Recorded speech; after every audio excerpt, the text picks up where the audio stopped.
5 minute के अंदर महबूब की हाजिरी। महबूब पूरी जिंदगी आपका गुलाम हो जाएगा। मैं कामिल सैयद हसन शाह। अगर आप किसी की मोहब्बत में तड़प रहे हैं, वो आपको छोड़कर जा चुका है, बेवफाई कर चुका है और आपकी रातें आंसू में गुजरी हैं या गुजर रही हैं, तो आज मैं आपको एक ऐसा अमल बता रहा हूँ जो मोहब्बत को नरम करता है, दिलों में असर पैदा करता है और दूसरे इंसान को तड़पा देता है। दोस्तों, आसान तरीका बताऊंगा। नमाज फजर के बाद सुकून के साथ बैठ जाएं, चाहे कोई मर्द हो चाहे कोई औरत हो, और सिर्फ एक आयत मुबारका कुल हुवल्लाहु अहद 1000 मर्तबा पढ़ें। प्यारे दोस्तों, पढ़ते वक्त अपने महबूब का तस्वर करें, उसके साथ गुजरे हुए लम्हे याद करें, दिल से दुआ करें कि अल्लाह पाक दिलों में नरमी पैदा फरमा। जिस तरह मैं तड़प रहा हूँ वो भी मेरे लिए वो भी मेरे लिए तड़पे। जिस तरह मैं बेसुकून हूँ, या अल्लाह वो भी मेरे लिए बेसुकून हो।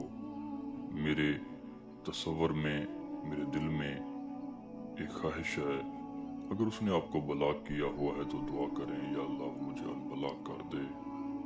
या अल्लाह, जिस तरह मैं उसकी मोहब्बत में गिरफ्तार हूँ वो भी मेरी मोहब्बत में गिरफ्तार हो। या अल्लाह, जिस तरह मैं मोहब्बत करता हूँ वो भी मुझसे बेहद मोहब्बत करे और मेरी जिंदगी में वापस लौट आए।